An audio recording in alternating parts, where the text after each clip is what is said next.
Okay, thank you for joining us, viewer. It is a pleasure to have you. I hope you're having an awesome day. I And am. me and Dara are hopefully going to make your day even more awesome. So, welcome to Turn Dog Talks To. And I am talking today with author and publisher Dara Beevas. So, Dara, welcome. Thank you for joining me. Hi, thank you for having me, Matt. Excellent, absolute pleasure. We've just actually had a very long chat, and we thought we'd better actually do this interview and start spreading the joy to everyone else out there in the internet world. Yeah. So Dara is the author of The Indie Author Revolution, an insider's guide to self-publishing, and you can see the book there. I've got it up on my iPads. So I'm going to put the links to her book below, so you should definitely check that out. I actually finished reading it last night, and I can recommend it. It certainly got me Oh, thinking about thank certain you. things. Thanks, Matt. No worries. So that's what we're going to talk to today. As soon as I read the book, I started thinking of all these things that I wanted to ask Dara. So I sent her an email and I said, "Would you be up for a chat?" And she said yes, because she's Of an awesome person. course. I'm a huge So fan. likewise, likewise. So, Dara, please start us off by just telling us who you are and what your new book is all about and everything like that. Absolutely. Well, I am what you call a publishing mentor. I mentor indie authors. I live in the Twin Cities in Minneapolis, Minnesota. And my job is to really work with authors one on one and guide them through the book publishing process. Have been doing that for about 5 years. Have been in the publishing industry for over a decade, and I just had learned a lot. And one day I started blogging about all the things that I was learning. And I, you know, thought, well, what if this was a book? What if I just put all of this stuff into a book? And maybe somebody might find it useful. And so that's kind of where it began. And I started writing the Indie Author Revolution about 2 years ago, and thought, oh, it's going to take me a few months and I'll be done. And that's not how it happened at all, Matt. As you'll learn as you're writing your books, Yeah, that it drags on. it drags on. What I tell authors is, as long as you think it will take, you know, multiply that by two, sometimes three. And so here I am 2 years later with this book, and I think it's a great tool. If you're a writer, if you're a blogger, if you're a small business owner, somebody who really is passionate about a topic, I think this book should help you plan and decide how you want to do it. There are so many options out there now, as you know, Matt, and um, as a writer, you just have so many doors that you can go through, and this book kind of covers a few of them. It is, and what I really loved about the book, because I've read quite a few books about the marketing side of things and publishing and writing, and this book covers the journey. Yes, And it covers it both from the kind of the traditional print on demand side of things and the traditional publishing and then yes. the new age sort of ebook side of stuff. So it covers the whole way really, and it looks at the writing side and the marketing. So I when I was reading it, I thought this is a perfect book for someone who's just getting going, who's thinking Oh, about doing a thank book. you. It certainly Yep. gives you a good overview into everything. So was that what it was aimed for the person who's just got this idea? I want to write a book about X, Y, and Z, and I just want to give them all the tips they need to get them started. Was that your inspiration? Yes, absolutely. We have so many writers who come in and meet with me and meet with Amy, who is my co-blogger on WiseInk, and they don't know what they don't know, and they also don't quite know where to start. Because writing used to be simpler, right? You just used to write your book, and you know, an agent would find it, and then you get a book deal, and then you're Stephen King. And times are very different, and I really wanted to help that writer who is starting out and doesn't know what way to go. I wanted it to be sort of a roadmap. Well, I got duped. I signed up to the traditional writer, sits there drinking whiskey all day, and Oh, things just work out. And it's not like that at all. it's not. And and I don't want authors or writers to be discouraged by that, because I think No. that there's something out there for everyone, and it's an exciting time to be a writer. I wanted the indie author revolution to be more about, um, if you have a story and it's a marketable story and you're willing to work hard to get it out there, you can do it. You can do it. And indie publishing, I don't think is for everybody, but I do think that it is a very wonderful way that's become way more accepted than it used to be an author. It's a I think a great and innovative way to get your content out there. Very true. The stigma is still very little bit, but we're slowly but surely killing it. And in the next few Yes. years, hopefully, we can well and truly Matt, did you punch it see down. the Huffington Post article? Self-publishing, second class, no more. That was I did. I think I did. Yeah. Was it the one which referenced a few people like Joanna Penn, who are obviously fantastic indie yes. authors? Very sad indeed. And I was actually speaking quite a bit with Porter Anderson, who was writing about it on the Effer, Mhm. and it certainly riled me up. I wrote a blog post about it, so you might have read it and you'll have seen my frustration. So Yeah, hopefully, in the coming years, that will disappear, and I think books like yours will hopefully help that along the way. I hope so. So yeah, me too, and I'm sure the people watching this are too, because everyone loves an indie author. So I want to talk to you a lot today about the marketing side and how you've got your Yes. book out there, because obviously I love my marketing. Yes. So there was certain things which I came across on one of your blog posts which Yep. said about your first 7 days of the Yes. book. So I want to go through some of the things that you've touched upon. Yep. First of all, there was a PR distribution company that you used to get some press releases out there, and it led to some interviews and Did. blog reviews. Please tell me about that, because I've heard about these directory sites. Some are paid, some are free, Yeah. and people usually tell me they're not worth it. Yes. And then you come along saying it's worked for you, and I'm like, wow, I do I need to I think about this? and I will also, I didn't mention this in the blog, so your viewers are hearing this firsthand. I Nice. actually learned about this company from authors that worked with me, and they forwarded this and said this was the best $150 I spent. Um, Wow. they essentially, their book was a novel, Matt. So this is actually a good story for you to hear as a novelist.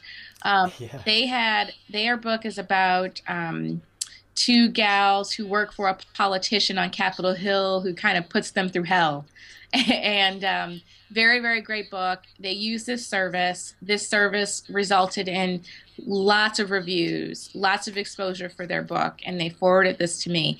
I went to the website and I thought, oh, this website does not look that great.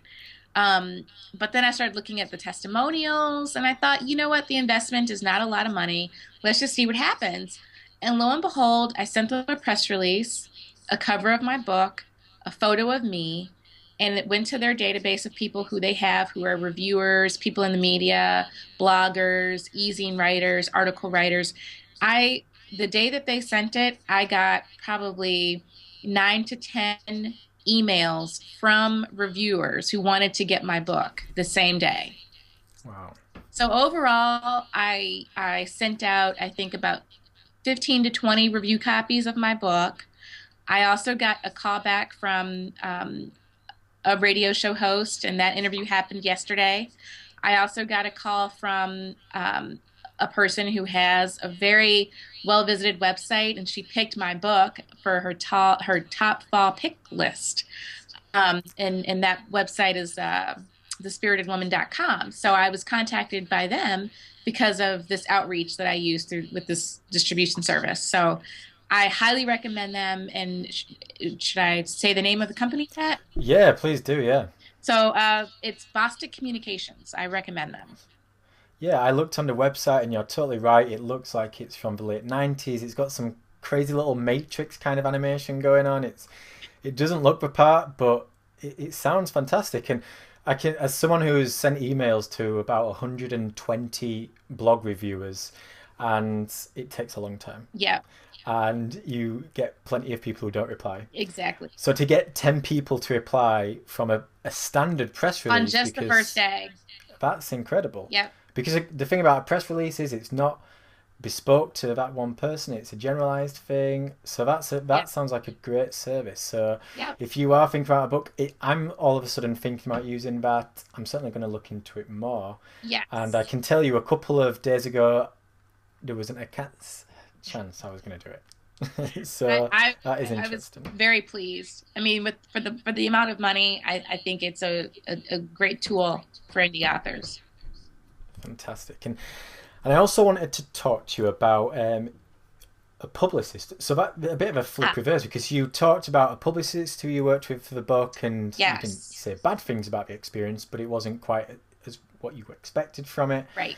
And obviously, a publicist, you're always going to expect to pay quite a lot of money for them. You would Yeah. expect to get more out of a publicist than one of those distribution services. Yeah. So tell us a little something about working with a publicist. So, because I mentor lots of authors in my day job, I have a lot of experience working with publicists. And in my book, I tell authors, to really only hire them for what things you don't want to do or can't do. Mm. And so my publicist, she did a great job setting up some events for me. She helped me market an event that I'm doing on Thursday. She helped get it in the local papers and listed in different areas where people might be looking for a writing event. And so she got it placed in those places. She did send out a press release for me.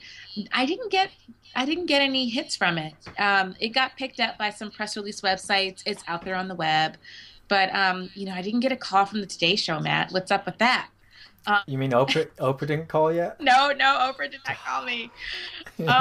I actually had a lot more success doing a lot of my own outreach. So in that same blog you're Mm. talking about that I wrote about this, I did some blog tour outreach to my favorite bloggers, you being one of them, and said, can I write a blog and in my bio I'll have my new book is out, and that produced what I think will probably lead to more book sales than any of the work my publicist is doing.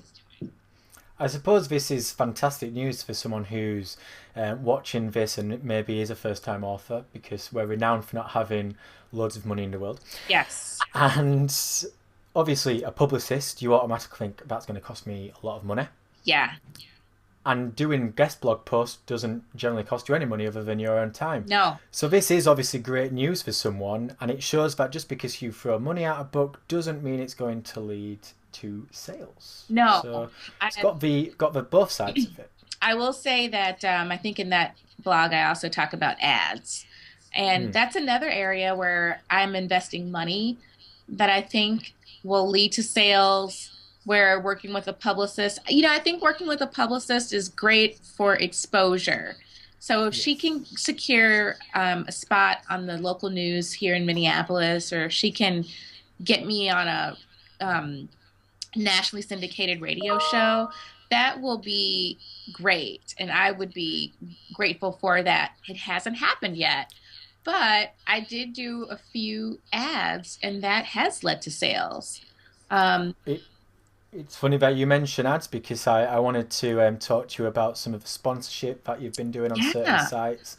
This is something that's interested me too, as someone who's got a book coming out in January, and someone who's working on a non-fiction book too. yeah, I like the idea of certain sponsorship, certain websites, and as long as you bespoke them and you target properly, I it's think, got huge things. So I've yeah, been looking at things like Kindle Nation and everything. So yeah. tell me about some of the advertising things that you've done already, and a few of the stuff that you're thinking about doing. Yeah, so the first ad I did was a Facebook ad. And I will tell you, I budgeted $90 for 90 days. And it basically, if you click my ad on Facebook, basically it just increases the likes on my Facebook fan page for the Indie Author Revolution. So I'm Yeah. not directing them to my website or to Amazon to buy the book. I'm just generating more support on Facebook. But it has led to sales, and doing that ad, I went from like 5 likes on Facebook, my dad, my husband, my best friend, to almost 200 likes on Facebook in 2 weeks. Wow. So that's another very, I think, affordable economic way to build engagement around your book is just on Facebook. I also did a Goodreads ad. I also entered my book into a Goodreads giveaway program, which I thought was a good idea.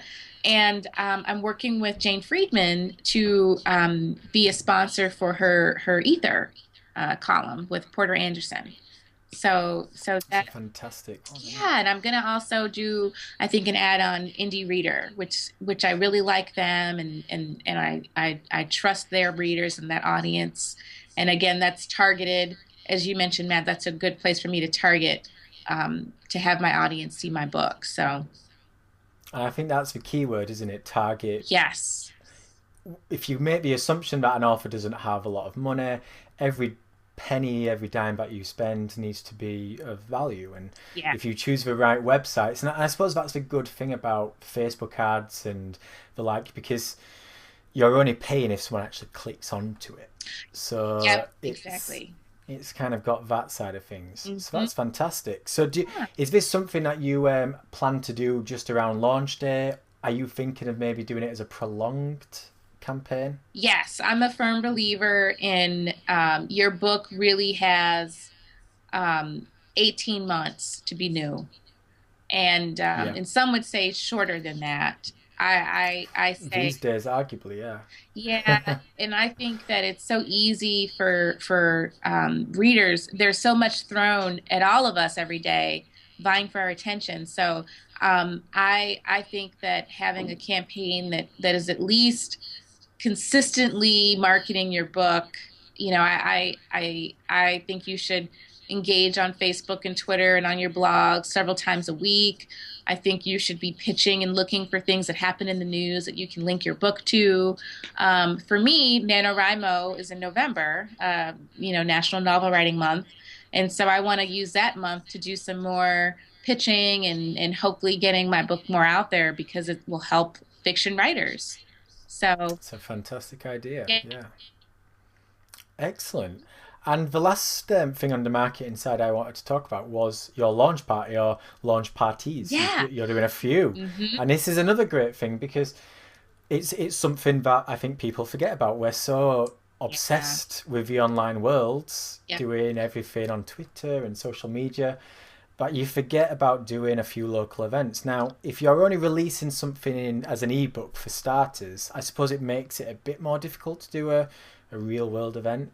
But there's still scope to doing some launch parties. So, what have you Yeah. done? I think even if you have an ebook, still have an event. Still have an event. If you have an e-reader there, you can have it, out and people can still preview your book on your iPad or on your Kindle. Most people have access to buying an ebook. Even if they don't have an e-reader, they may have a smartphone where they could still buy your book and read it on their phone. So I don't think you should not have an event just because you have an ebook. My book launch party was at an independent bookstore in uptown Minneapolis, a very hip neighborhood, and it attracted about 60 people. Some people actually heard about it through other friends. They didn't even know me and they came, which was really cool. It was also publicized in our local newspapers here. So it was very well attended. I had wine, I had cupcakes. I love to eat, so there was going to, of course, be lots of food available. And it was a neat way for me to engage I call them evangelists, the people who are going to buy my book. And even if they don't read it, they're going to tell me they read it. And Absolutely. yeah, um, and so all of my people were there, and they brought people with them, and I think I sold about 50 books, which is a nice round number for your first event. And then I'm also hosting an event this Thursday, open to the public, and it's all about indie publishing. And what I did for that was I engaged local experts. So, instead of it being all about my book, I wanted to make it about the overall topic.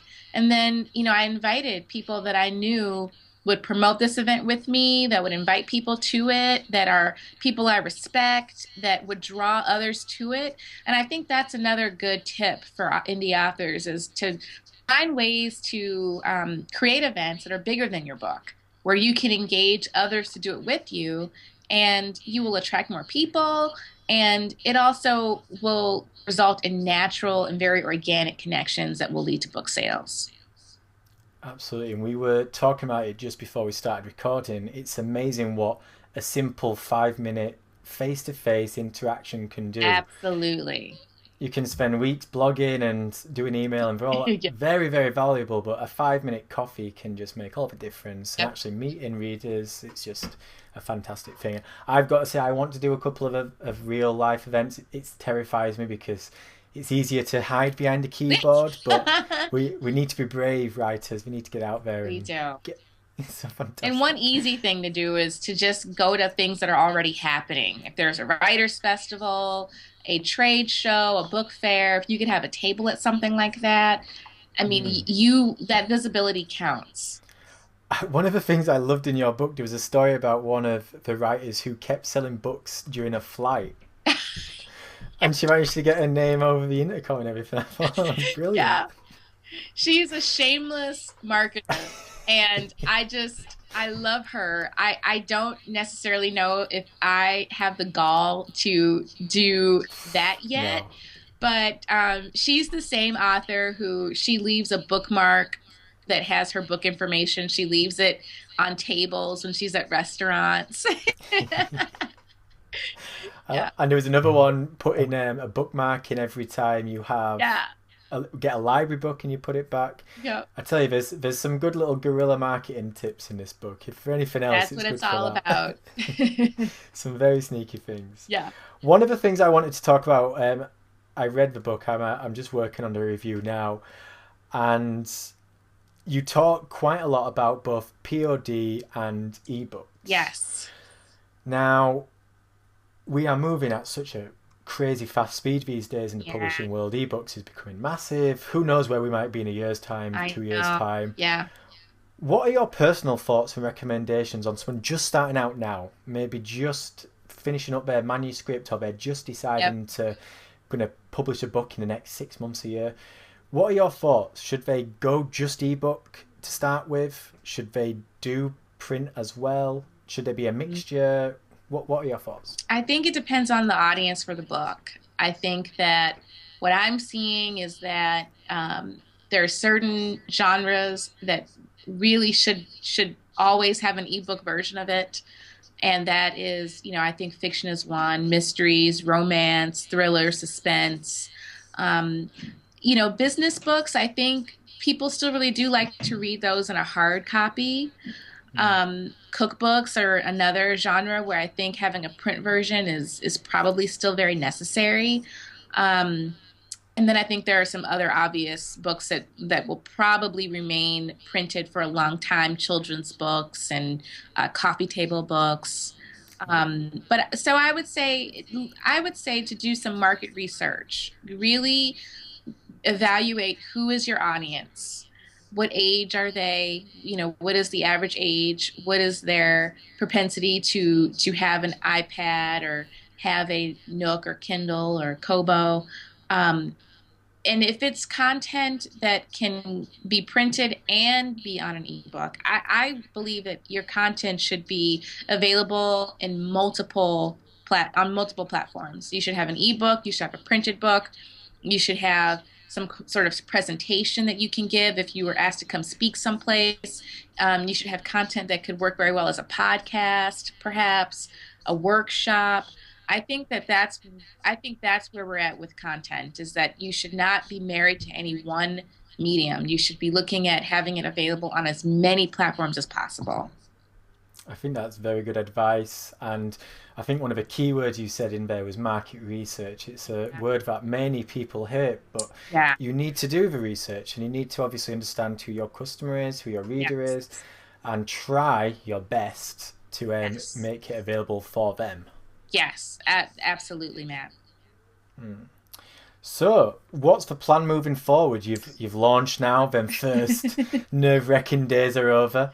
What's the plan going for the next couple of months? Well, speaking is something I really want to do. I do a lot of speaking here locally. I'm going to do my best to be at here in the States. We have what's called the AWP conference. It attracts writers from all across the world. It's going to be in Boston this year, so I would like to be, or not this year. It'll be in Boston in March in 2013. So if you're a writer and you have access to Boston, that would be a great place to network and to meet with agents or meet with people who have self-published. You could get a little bit of everything there. So events are a big part of my marketing. Speaking is a big part of my marketing plan. Media, traditional media, I'm still iffy on um, how successful that would be for my book and for my audience. Um, Mm. Blogging is absolutely priority number one for my book, and really being out there blogging is really working for my content. And I think just doing as much as I can to spread the word and all the ways it makes sense. That's it, and it's all about spreading the word and just Yeah, getting people talking about it. yeah. And it's funny that you mention the website, the blog. I came across WiseInk not that long ago. It was only like in the last sort of 6, 8 weeks, Yep. but I follow it regularly now. It's a fantastic blog, and I just learned that it only launched in February, February which is a 1st. surprise. So Yeah, we aren't even out for a year yet, and we have yeah. had fantastic support for this blog. It's such a joy. I love our readers. We're writing to writers and Mm. folks who really are looking at launching a book or having their content out there in some way. And it's just wonderful to have people read your blog. It is, and we were talking about the benefits of blogging. It helps both get into market and the writing side, just that regular writing. Yes. Yeah. I'm a firm believer that pretty much all modern day writers, especially self published, should be doing some kind of blog, whether it's a podcast, a vlog, Yeah. whether it's just in written form, whatever Yeah. it might be. I feel everyone should be doing something And I feel in like the online sphere. there's been some debate on, does blogging keep writers from writing their manuscript, or does it keep them from writing the work that they want to get out there? And I don't think so. I think they actually feed one another. Yeah. I mean, speaking from my experiences, I generally do all my blogs in one afternoon on a Saturday, Yeah. usually when I write. And people can just do 1 or 2 blog posts a week. It doesn't take that long. No, it doesn't. So, what are your thoughts on blogging for writers? How's it helped you as both a writer and now getting your book out there? So, I launched in February and my book just came out in at the end of September. So, I had a lot of time between when my blog started and when my book came out. I can tell you that by the time my book came out, I had followers of my blog buy it right away. And that wasn't something that I had planned. I didn't start the blog to sell books. I started the blog out of a genuine passion for the content that I wanted to write about publishing. And if I think that's a lesson for writers. It helped my book indirectly. It also helped me think about what I wanted to do for the marketing of my book. It also helped legitimize a lot of what was going to be in my book. I think my readers trusted that my book was a good book because they had grown used to my voice and Amy's voice, and they knew that we are genuinely passionate about this. So it just really has it also made marketing more fun. I think that's one thing that I want to make sure your viewers hear me say is that being an author and writing is fun. Marketing your book and interacting with your audience, it's a joy. And blogging really helps foster relationships. I wouldn't know you, Matt, if I didn't have my blog. So it has made our content reach further and wider than if we didn't have it. It's absolutely true. Yeah. Blogging has connected me with so many people, and Yeah. obviously you are one of them. It's a fantastic thing. Yeah. Well, thank you very much for joining us. Thank you. I'm going to show your cover again there. So that's the new book, and you Thank should you, definitely Matt. go and get it, viewer. I'm going to put all the links below for both the WiseInk blog, for the new book, and some more info about Dara. So please check Dara and the team out, and you'll, I'm sure, learn a few things. So thank you again for joining us. It's been a pleasure.